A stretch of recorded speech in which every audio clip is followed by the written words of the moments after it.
నమస్తే నేను Vamshi welcome to special drive. Telangana రాష్ట్రం ఏర్పడిన తర్వాత చేపట్టిన కాళేశ్వరం కేసీఆర్ కలల ప్రాజెక్టు అనుకున్నట్టుగానే సాధ్యమైనంత వరకు పూర్తి చేశారు. ఎన్నికలకు ముందు మేడిగడ్డ బ్యారేజ్లోని 7వ బ్లాక్లో పగుళ్లొచ్చాయి. అదే వివాదంపై 2 ఏళ్లుగా రాష్ట్రంలో ఆరోపణలు ప్రత్యారోపణలు గుప్పుమంటున్నాయి. దానిపై కాంగ్రెస్ సర్కార్ వేసిన విచారణ కమిషన్ రిపోర్టు కూడా ప్రభుత్వానికి సమర్పించింది. ఇలాంటి టైంలో మాజీ మంత్రి బీఆర్ఎస్ ఎమ్మెల్యే హరీష్ రావు గట్టి బాంబే వేశారు. కాళేశ్వరంపై మరో కుట్రకు కాంగ్రెస్ సర్కార్ తెగబడుతోందని ఘాటు వ్యాఖ్యలు చేశారు హరీష్ రావు. పంపులను ఆన్ ఆఫ్ చేస్తూ పాడు చేసేందుకు రహస్య కుట్రలు జరుగుతున్నాయంటున్నారు హరీష్ రావు. కల్వకుర్తి మోటార్లు ఆన్ చేయక మహబూబ్ నగర్ జిల్లాకు నష్టం, కాళేశ్వరం మోటార్లు ఆన్ చేయక కరీంనగర్, మెదక్, వరంగల్ జిల్లాలకు నష్టం. ఏంటి మీరు ఏం చేస్తున్నారు? అరే మొత్తం వ్యవస్థ అంతా తయారున్నది, ఉన్న వ్యవస్థ నడపడం చేతనైతే లేదా? సకాలంలో వేసవి కాలంలో మెయింటెనెన్స్ పనులు చేసుకోవాలి, వర్షాకాలంలో నీళ్లను ఒడిసిపట్టాలి. What is that you people are doing? కమిషన్లకే మీకు టైం సరిపోతలేనట్టుంది. లెక్కలు చూసుకోవడానికి, పర్సంటేజ్ చూసుకోవడానికి, ఆ వాటాలు పంచుకోవడంలో ఢిల్లీకి గల్లీకి మంత్రుల మధ్య మీకు కొట్లాటలకే సమయం సరిపోతున్నట్టు కనబడతా ఉంది. What is that you are doing? నీళ్లు ముఖ్యం కదా, రాష్ట్రం ముఖ్యం కదా, ప్రజలు ముఖ్యం కదా, రైతులు ముఖ్యం కదా. రైతు ప్రయోజనాల కంటే రాజకీయాలు ముఖ్యమా? ఒక ప్రాజెక్టులు కాదు నిర్లక్ష్యం, అన్ని చోట్ల ఇదే పరిస్థితి. ఇంతేకాదు ఉత్తర తెలంగాణ ప్రజలకు జీవనాడిగా ఉన్న ప్రాజెక్టును ఎండగడుతున్నారని ఆరోపించారు హరీష్ రావు. వరద గోదావరిలోకి వెళుతున్న రిజర్వాయర్లను నింపడం లేదంటూ తీవ్ర విమర్శలు గుప్పించారు. కేసీఆర్ గారు కేంద్ర మంత్రి ఉన్నా ముఖ్యమంత్రి ఉన్నా ఆయన వ్యవసాయం చేసే ఒక రైతు. ఆయన రైతు గనక ప్రతి చుక్కను ఒడిసి పట్టిండు, రైతాంగానికి నీళ్లు అందించిండు. మీరెన్నడూ వ్యవసాయం చేయలే, అందుకే మీకు నీళ్ల విలువ తెలియదు. ఇలా కృష్ణానదిలో నీళ్లు సముద్రం పాలవుతున్నాయి, గోదావరిలో నీళ్లు సముద్రం పాలవుతున్నాయి. గుడ్లప్పగిచ్చి రేవంత్ రెడ్డి, ఉత్తమ్ కుమార్ రెడ్డి చూస్తా ఉన్నారు. మీ యొక్క నేరపూరిత నిర్లక్ష్యం వల్ల ఇలా రాష్ట్ర రైతాంగానికి తీవ్రమైనటువంటి నష్టం జరుగుతూ ఉంది. ఒకవైపు వరదలు ముంచెత్తుతా ఉంటే రాష్ట్రంలో కొన్ని జిల్లాల్లో కొన్ని ప్రాంతాల్లో ఇప్పటికీ చెరువులు నిండలేదు, ఇప్పటికీ డ్యాములన్నీ ఖాళీగా ఉన్నాయి. గోదావరి పరివాహక ప్రాంతంలో 60% డ్యాములు ఖాళీగా ఉన్నాయి. ఏం చేస్తున్నారు మీరు? ఎవరి కోసం పనిచేస్తున్నారు? బీఆర్ఎస్ పార్టీ మీదనో కేసీఆర్ మీదనో హరీష్ రావు మీదనో కోపం ఉంటే ఎందుకు రైతులకు శిక్ష వేస్తున్నారు? మాకు వేయండి శిక్ష, మేము అనుభవిస్తాం. కానీ మీరు మీ బురద రాజకీయాల కోసం వరద నీటిని సముద్రంలో వదలకండి. ఇక హరీష్ రావు ఆరోపిస్తున్నట్టుగా కాళేశ్వరంలో కుట్రలు జరుగుతున్నాయా? ఇంత తెలిసిన తర్వాత కూడా అధికారులు పంపులను ఎందుకు ఆన్ ఆఫ్ చేస్తున్నారు? ఆన్ ఆఫ్ చేస్తే బేరింగులు పాడవుతాయని ఇంజనీర్లకు తెలియదా? తెలిసినా కావాలని కుట్ర చేస్తున్నారా? ఇంత పెద్ద ప్రాజెక్టు విషయంలో ఇంత చిన్న జాగ్రత్తలు కూడా తీసుకోవడం లేదా అన్న ఆరోపణలు సర్వత్రా వినిపిస్తున్నాయి. సో ఏది ఏమైనా కాళేశ్వరం ప్రాజెక్టుపై రాష్ట్ర ప్రభుత్వం భారీగా ఖర్చు చేసింది. తెలంగాణ ప్రజలకు జీవనాడిగా కూడా ఆనాటి ప్రభుత్వం చెప్పింది. మొత్తంగా ప్రాజెక్టు నిర్మితమైంది. మేడిగడ్డ 7వ బ్యారేజ్లో పగుళ్లు రావడంతో అసలు ఆ ప్రాజెక్టే పనికిరాదు అన్న విధంగా ప్రస్తుత సర్కారు వ్యవహరిస్తోంది. అదేవిధంగా పీసీ ఘోష్ కమిషన్ నివేదిక కూడా ప్రభుత్వానికి చేరింది. సో ఇవన్నీ పక్కన పెడితే ఒక ప్రాజెక్టు ఏ ప్రభుత్వం చేపట్టినా అది ప్రజాధనంతోనే చేపడుతుంది. ప్రజలకు ఆ ప్రాజెక్టు ఫలాలు అందాలి. ఎవరు అధికారంలో ఉన్నా కానీ ఆ ప్రాజెక్టు ఫలాలనైతే తెలంగాణ రైతాంగానికి అందించాల్సిన బాధ్యత ఉంటుంది. మరి ఎందుకు ఆ ప్రాజెక్టు నుంచి మోటార్లను ఆన్ చేయట్లేదు? అదేవిధంగా మోటార్లను హరీష్ రావు చెప్తున్నట్టుగా బురద రాజకీయం కోసం వరద జలాలను ఒడిసిపట్టడం లేదు అని ఆరోపిస్తూ ఉన్నారు. మొత్తంగా కాళేశ్వరం క్రెడిట్ అంటే తెలంగాణ రాజకీయం అంతా కూడా ఇప్పుడు కాళేశ్వరం ప్రాజెక్టు చుట్టూ తిరుగుతున్న పరిస్థితి. కాళేశ్వరం ప్రాజెక్టు వేదికగానే తెలంగాణ రాజకీయం జరుగుతుంది. సో గత ఎన్నికల్లో కూడా కాళేశ్వరం ప్రాజెక్టు వల్లే బీఆర్ఎస్ ఓడిపోయింది అని కూడా రాజకీయ విశ్లేషకుల నుంచి వినిపించిన మాట. మొత్తంగా కాళేశ్వరంపై ఆనాటి నుంచి ఈనాటి వరకు అంటే కొత్త సర్కార్ అధికారం చేపట్టి 2 ఏళ్లకు దగ్గరవుతున్న టైంలో కూడా ఇంకా కాళేశ్వరం చుట్టూనే తెలంగాణ రాజకీయం తిరగటం, అదేవిధంగా అంత భారీ వ్యయం చేసి ప్రాజెక్టు కట్టి ఆ ప్రాజెక్టు ఫలాలను ఈనాటికి తెలంగాణ రైతాంగం అందుకోలేకపోవటం మాత్రం మేధావుల నుంచి, సమాజంలో ఉన్న పౌరుల నుంచి, అదేవిధంగా రైతాంగం నుంచి కూడా ఒక రకంగా ఆలోచన వ్యక్తమవుతుంది. రకరకాల విమర్శలు, ప్రతి విమర్శలు ప్రతిరోజు మనం చూస్తూనే ఉన్నాం. ఇక అయితే మొత్తంగా ఇప్పుడు హరీష్ రావు చేసిన వ్యాఖ్యలు ఏవైతే ఉన్నాయో, ప్రాజెక్టులను ఆన్ ఆఫ్ చేస్తూ ఉన్నారు, మోటార్లను పాడు చేసే కుట్ర జరుగుతుంది, కాళేశ్వరం ప్రాజెక్టును నాశనం చేసేందుకు కుట్ర చేస్తున్నారు అని ఆరోపణలు అయితే చేస్తూ ఉన్నారు మాజీ మంత్రి హరీష్ రావు. సో మొత్తంగా అది ఎవరి ధనము కాదు, ప్రజాధనం. ఖచ్చితంగా పంపులు పాడవుతాయని తెలిసినా ఆన్ ఆఫ్ చేస్తూ ఉన్నారు. పంపులను ఆన్ చేయండి, ఆన్ చేసి తెలంగాణ రైతాంగానికి కాళేశ్వరం ఫలాలను అందించండి, మేం ప్రాజెక్టు కట్టినా ఆ ఫలాలు అనేవి రైతాంగానికి అందిస్తే మాకు సంతోషమే అంటూ హరీష్ రావు చెప్తున్న పరిస్థితి. మరోవైపు ఎక్కడా కూడా అంటే కాళేశ్వరం ప్రాజెక్టు నిరుపయోగం, దీనివల్ల ఎవరికి ఎటువంటి ఉపయోగం లేదు అని చెప్పి ఓవైపు కాంగ్రెస్ ఆరోపణలు ప్రత్యారోపణలు చేసుకుంటున్న పరిస్థితి. సో మొత్తంగా వేల కోట్ల ధనం అనేది కాళేశ్వరం ప్రాజెక్టుపై పెట్టడం జరిగింది. తెలంగాణ సుసంపన్న రాష్ట్రం అన్న స్థాయి నుంచి కాళేశ్వరం ప్రాజెక్టులో భారీగా వ్యయాన్ని అయితే చేయటం జరిగింది. రైతాంగానికి ఫలాలు అందించాలి, నా తెలంగాణ 1 కోటి ఎకరాల మాగాని అవ్వాలని చెప్పి ఆ రోజు కలలు కన్నారు కవులు. ఆ దిశగానే అడుగులు పడతాయని కూడా ఆశించాం. సో మొత్తంగా తెలంగాణ రైతాంగానికి, అంటే తెలంగాణ ఏర్పడిందే నీళ్లు, నిధులు, నియామకాల కోసం. అటువంటి తెలంగాణలో నీటికి అధిక ప్రాధాన్యతను ఇవ్వాల్సిన అవసరం ఉంది. ప్రతి ఎకరాన్ని కూడా గోదావరి జలాలు కానీ కృష్ణా జలాలతో కానీ తడపాల్సిన అవసరం ఉంది. రైతాంగానికి నీటి వనరులు అందిస్తే తెలంగాణ భూముల్లో బంగారం పండించేందుకు రైతన్న సిద్ధంగా ఉన్న పరిస్థితి. సో గతంలో చూసుకుంటే కూడా మంచి పంట పండించారు తెలంగాణ రైతన్నలు. సో మొత్తంగా ఇప్పుడైతే మోటార్ల మంట అనేది చిచ్చురాజిస్తుంది. ఇదే అంశానికి సంబంధించి మనకు డీటెయిల్స్ అందించేందుకు హైదరాబాద్ నుంచి ఏవై స్వామి, అదేవిధంగా వరంగల్ నుంచి ప్రశాంత్ సిద్ధంగా ఉన్నారు. సో ముందు మనం స్వామితో మాట్లాడదాం. స్వామి, చూస్తున్నాం హరీష్ రావు ఘాటు వ్యాఖ్యలు చేశారు. బురద రాజకీయం చేస్తుంది కాంగ్రెస్, వరద జలాలను ఒడిసిపట్టడం లేదు, మోటార్లను నాశనం చేస్తుంది అంటూ తీవ్ర విమర్శలు గుప్పించిన పరిస్థితి. ఏం చెప్తారు, ఎలా చూడాలంటారు ఈ వ్యవహారాన్ని? వంశీ, ఆ కాళేశ్వరం ప్రాజెక్టు లో భాగంగా ఒకవైపు కాళేశ్వరంలో అనేక పంపు సెట్లు ఉన్నాయి. దీనికి సంబంధించి కాళేశ్వరం ప్రాజెక్ట్ లో ఇటు మేడిగడ్డ వద్ద, అన్నారం, సుందిళ్ల వద్దతో పాటు ఇటు నందిమేడారం, మరోవైపు ఇటు గాయత్రి పంప్ హౌస్, మిడ్మాలేరు, ఇట్లా అనేక చోట్ల కూడా డజన్ల సంఖ్యలో విదేశాల నుంచి ఒక్కొక్కటి 100 మెగావాట్లకు పైగా కెపాసిటీ ఉన్నటువంటి అనేక పంపు సెట్లను తీసుకొచ్చి ఈ ఎత్తిపోతల పథకం కోసం వినియోగించారు. ఇప్పుడు ఒకవైపు లక్షల క్యూసెక్లు గోదావరి నది నుంచి ముందుకు వెళ్తున్నప్పటికీ కూడా ఒకవైపు మేడిగడ్డ బ్యారేజ్ లో ఉన్నటువంటి 7వ నెంబర్ పిల్లర్ కుంగిందనే ఒక సాకు చూపి కాంగ్రెస్ ప్రభుత్వం వాటర్ ని ఇప్పటికే ఒడిసి పట్టట్లేదు, వాటిని లిఫ్ట్ చేయట్లేదు. లిఫ్ట్ చేయకపోగా ఉన్న మోటార్లను ఖరాబ్ చేయడం కోసం వాటిని ఆన్ ఆఫ్ చేస్తున్నారు. ఒక్కొక్క మోటార్ దాదాపుగా 139 మెగావాట్ల కెపాసిటీ ఉండేటువంటి అనేక మోటార్లను ఇందులో వినియోగించారు. ఒకవైపు మేడిగడ్డ వద్ద, అదేవిధంగా అన్నారం, సుందిల వద్ద అనేక చోట్ల కూడా మోటార్లు ఉన్నాయి. వీటిని ఒక్కసారి ఆన్ ఆఫ్ చేయాలంటే కూడా చాలా మెయింటెనెన్స్ తో కూడుకున్న వ్యవహారం. ఇంజనీర్లు ఎందుకు కావాలని కుట్రకు పూరితంగా వీటిని ఆన్ ఆఫ్ చేస్తారు. ఆన్ ఆఫ్ చేస్తే వాటిని బేరింగులు పోతాయి, అవి ఖరాబ్ అవుతాయి.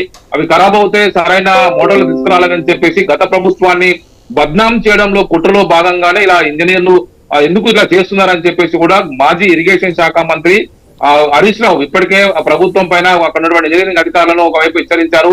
కావాలని చెప్పేసి కాళేశ్వరం పైన కాంగ్రెస్ ప్రభుత్వం ఒక బురద రాజకీయం చేస్తుంది. వచ్చే నీటిని ఒడిసి పట్టుకోకుండా మోటార్లను ఆన్ ఆఫ్ చేస్తున్నారు. దీంతో పెద్ద ఎత్తున కూడా కావాలని చెప్పేసి మోటార్లు కాలిపోతుందని ఎవరి బాధ్యులు, గత ప్రభుత్వాన్ని బదనాం చేయడం కోసమే అని చెప్పేసి ఒక ఉద్దేశంతో ఇలా చేస్తున్నారా అని చెప్పేసి ఒక ప్రశ్న అయితే ఆయన సంధించారు. ప్రధానంగా ఇలాంటి విషయాల్లో ప్రభుత్వం అత్యంత టెక్నికల్ విషయాల్లో జాగ్రత్తగా వ్యవహరించాలి. ఒక్కొక్కసారి వరద వచ్చినప్పుడు ఊరికి పెద్ద ఎత్తున కూడా వరద నీళ్లు పోయి ఖరాబ్ అయ్యే పరిస్థితి ఉంటుంది. అలాంటి పరిస్థితి కాకుండా ఒకవైపు వాటర్ ని లిఫ్ట్ చేయకపోగా ఉన్న మోటార్లను ఆన్ ఆఫ్ చేస్తున్నారు. దాదాపుగా 100 మెగావాట్ల వాటర్ పవర్ ని వినియోగించేటువంటి ఈ మోటార్లను సక్రమంగా వినియోగించుకుంటే తెలంగాణకు ఒక వరప్రదాయంగా ఉంటుంది. అలాంటి విషయంలో ప్రభుత్వం పట్టించుకోకుండా ఇలాంటి పని చేయడం సరికాదని చెప్పేసి కూడా ఒకవైపు అధికారులను చేస్తున్న తీరుపైన మండిపడుతున్నారు.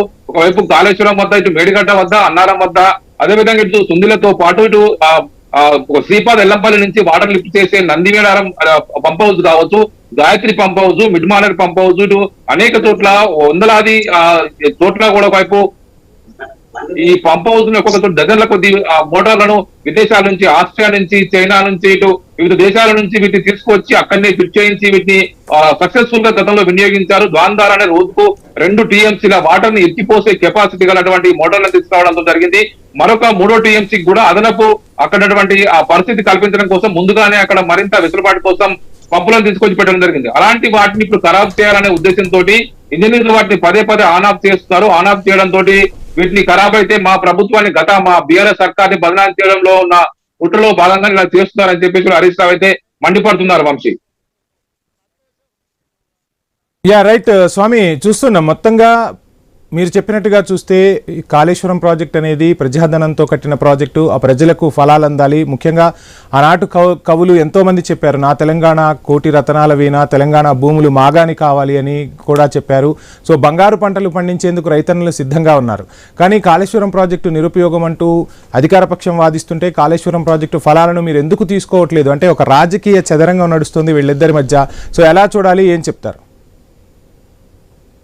అంటే ప్రభుత్వం కూడా ఒకవైపు వ్యూహాత్మకంగానే గత బీఆర్ఎస్ సర్కార్లో పెద్ద ఎత్తున కూడా దాదాపుగా 1,00,000 కోట్లు ఈ ప్రాజెక్టుల పైన కేవలం కాళేశ్వరం ప్రాజెక్టు నిర్మాణం కోసమే వెచ్చించారు. ఇందులో పెద్ద ఎత్తున కూడా బ్యారేజీలు, మోటార్లు, పంప్ హౌజులు, ఒకవైపు సర్జిపూల్లు, వైపు అండర్ గ్రౌండ్ కెనాల్స్ కావచ్చు, ఒకవైపు పెద్ద ఎత్తున కూడా ఇరిగేషన్ లైన్స్ కావచ్చు, పెద్ద ప్రెజర్ మెయిన్స్, రిజర్వాయర్లు, పెద్ద ఎత్తున కూడా అనేక చోట్ల ఇది ఒక పెద్ద నెట్వర్క్ గా దీన్ని రూపొందించారు. కేవలం 3 బ్యారేజ్ లిస్టులో ఉన్నటువంటి విషయంలో ఒక్క బ్యారేజ్ లో ఒక చిన్న ఇష్యూని పట్టుకొని మొత్తం ప్రాజెక్టునే ఒక నిరుపయోగంగా చేసే ప్రయత్నం చేస్తారు. దీనిలో కుట్రకోణం దాగి ఉందనేది కూడా హరీష్ రావు చెప్తున్నటువంటి విషయం.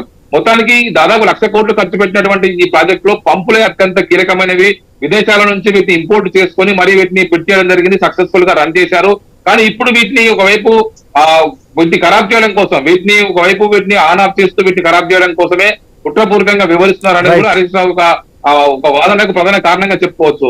వంశీ, రైట్, థ్యాంక్ యూ స్వామి. ప్రశాంత్, చూస్తున్నాం మొత్తంగా కాళేశ్వరంపై మరో కుట్రకోణం జరుగుతుంది. ఒక్క పిల్లర్ కుంగితే నానా యాగి చేసి అధికారంలోకి వచ్చారు, ప్రజలను తప్పుదోవ పట్టించారు. ఇప్పుడేమో ఏకంగా మోటార్లను కాల్చే ప్రయత్నం చేస్తున్నారంటూ మాజీ మంత్రి హరీష్ రావు ఘాటు విమర్శలు చేశారు. అదేవిధంగా వరద రాజకీయం చేస్తున్నారు. ఒక రకంగా చెప్పాలంటే వరద జలాలను ఒడిసిపట్టుకోకుండా బురద రాజకీయానికి కాంగ్రెస్ సర్కార్ తెరలేపిందంటూ కూడా ఘాటు విమర్శలు చేస్తున్న పరిస్థితి. ఎలా చూడాలి హరీష్ రావు వ్యాఖ్యల్ని? ఎస్ వంశీ, వరదను ఒడిసి పట్టుకొని తెలంగాణ రైతాంగానికి నీళ్లు ఇవ్వాల్సిన ప్రభుత్వము బురద రాజకీయం చేస్తుందంటూ నిన్న మాజీ మంత్రి హరీష్ రావు చేసిన వ్యాఖ్యలు ఈ రోజు తెలంగాణ వ్యాప్తంగా కూడా ఒక హాట్ కామెంట్స్ గా మిగిలిపోయాయి. అంతేకాకుండా ఏదైతే కాళేశ్వరం ప్రాజెక్టును కట్టినప్పుడు అటు విదేశీ టెక్నాలజీకి సంబంధించిన బాహుబలి మోటార్లను తీసుకొచ్చి మేము అక్కడ అమర్చాము, వాటిని కుట్రపూరితంగా కాల్చే కుట్ర చేస్తున్నారు ఈ ప్రభుత్వం అంటూ కూడా మరొక ఘాటు వ్యాఖ్య చేశారు. అయితే ఈ రెండింటి పైన మాత్రము ఇటు అధికార కాంగ్రెస్ పార్టీ మాత్రము అటు వాటి విమర్శలను తిప్పికొట్టే ప్రయత్నం చేస్తుంది. అందులో ముఖ్యంగా ఇన్ని రోజులు మేము అటు పిల్లర్లు పింగిపోతున్నాయి, ఆ నీటిని వదిలిపెట్టి మేము పిల్లర్లను కాపాడి మరమ్మతులు చేసే ప్రయత్నంలో అటు ఎన్డీఎస్ఏ బృందాల రిపోర్టర్ కానీ ఇక్కడ ఉన్నటువంటి ఎక్స్పర్ట్ కమిటీని వేసి వాళ్ళ కమిటీ ఆధారంగానే ఈ యొక్క మరమ్మతులు చేపడతామని రాష్ట్ర ప్రభుత్వం చెప్పింది. దానికి అనుగుణంగానే ముందుకు పోతున్నాము. మరోవైపు కాళేశ్వరం పైన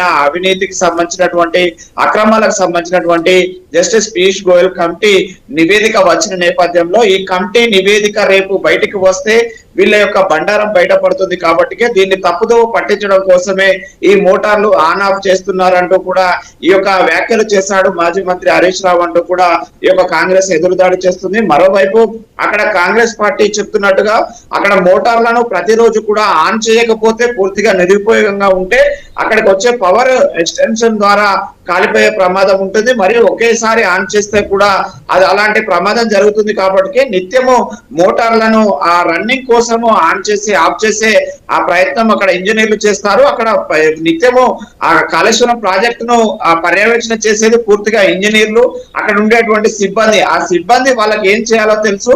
మీరు ప్రాజెక్టు కట్టినప్పుడు ఏవైతే నిబంధనలు ఆ కంపెనీస్ మోటార్ల యొక్క కంపెనీస్ యొక్క కెపాసిటీస్ ఏంటో వాటికి అనుగుణంగానే అక్కడ పర్యవేక్షణ జరుగుతుంది. జరుగుతుంది, వాటికి అనుగుణంగానే అక్కడ ఆ రోజు ఆన్ ఆఫ్ చేయడం జరుగుతుంది తప్ప కేవలం కుట్రపూరితంగా ఎవరు ఆన్ ఆఫ్ చేయాల్సిన అవసరం లేదని చెప్తున్నారు. మరోవైపు ఎక్స్పర్ట్స్ కానీ రిటైర్డ్ ఇంజనీర్స్ కూడా చెప్తున్నది ఏంటంటే అక్కడ ఇప్పటికే ఆ వరద జలాలకు సంబంధించి వరద వచ్చినప్పుడు మోటార్లను వాటి కెపాసిటీని తట్టుకునే విధంగా వాటిని ఆన్ చేసినప్పుడే వాటి కెపాసిటీస్ తెలుస్తుంది. ఏదైతే ముఖ్యంగా ఈ యొక్క కాళేశ్వరం ప్రాజెక్ట్ లో మొత్తం 3 బ్యారేజీలు 3 పంపు సెట్లు కట్టారు. 3 పంపు సెట్లలో కూడా ఉన్నటువంటి మిషనరీ మొత్తం కూడా మనం అప్పుడు చెప్పాము బాహుబలి మోటార్లను ఫిక్స్ చేశారు. ఆ మోటార్ల యొక్క కెపాసిటీకి తగ్గట్టుగా నిత్యము వాటిని రన్ చేయాల్సిన అవసరం ఉంది. అయితే ప్రతి వారము ఇంత సమయము వాటిని వాడాల్సిన అవసరం ఉందని కూడా చెప్తున్నారు. నెలలో ఇన్ని సార్లు ఇంత కెపాసిటీతో కూడినటువంటి పవర్ ని అక్కడ ఆన్ చేసి మోటార్స్ ని రన్ చేస్తే తప్ప అవి రాబో టైంలో లాంగ్ టర్మ్ ఉన్నది. ఎందుకంటే అవి ముఖ్యంగా మోటార్లు వాటర్ ఉన్నప్పుడు మాత్రమే వాటిని ఆన్ చేసి ప్రయోగం చేయాల్సి ఉంటుంది. వాటర్ లేనప్పుడు మాత్రము ఆఫ్ చేసి వాటికి పవర్ జనరేషన్ సంబంధించినటువంటి టెక్నికల్ టీమ్ ను ఆపరేట్ చేస్తుంటారు. అయితే ఇప్పుడు గత నెల రోజులుగా కురుస్తున్న వర్షాలు కావచ్చు, అటు ఎగువన కురుస్తున్న మహారాష్ట్రలో భారీ వర్షాల నేపథ్యంలో ఇటు తెలంగాణకు భారీగా వరద వస్తుంది. ఈ వరదకు సంబంధించినటువంటి ఒడిసిపట్టే క్రమంలో ఈ యొక్క 3 బ్యారేజీలకు అటాచ్డ్ గా ఉన్నటువంటి 3 పంపు సెట్లలో ఉన్నటువంటి భారీ మోటార్లను ఎవ్రీడే కూడా రన్ చేయాల్సిన అవసరం ఉంది. ఆ రన్ చేసే క్రమంలోనే ఈ యొక్క ఆన్ ఆఫ్లు జరుగుతున్నాయి. ఒకవేళ టెక్నికల్ గా ఆన్ ఆఫ్ లు ఒకవేళ అబద్ధం అయితే వాటిని నిరూపించాలని కూడా ఇటు ప్రభుత్వం కానీ అక్కడ పనిచేసినటువంటి ఎక్స్పర్ట్స్ చెప్తున్నారు. అయితే ప్రభుత్వం ఇందులో ఎలాంటి కుట్ర లేదు, కావాలనే ఆ యొక్క పీయూష్ గోయల్ ఇచ్చిన రిపోర్ట్ ను పైన అందరూ జైలుకు వెళ్తారు కాబట్టి దాన్ని తప్పుదో పట్టించడం కోసమే ప్రభుత్వం మీద ఇలాంటి చౌకబారు రాజకీయాలు మాట్లాడుతున్నారని కూడా కాంగ్రెస్ పార్టీ నేతలు చెప్తున్నారు. వంశీ, అయితే ముఖ్యంగా మనం అక్కడ ఆ పంపు సెట్లకు చూసినట్లయితే వర్షాకాలంలో ఖచ్చితంగా పంపు సెట్లను నిత్యము ప్రతిరోజు కూడా ఎంతో కొంతసేపు ఆన్ చేసి ఆఫ్ చేయాల్సిన అవసరం ఉంది.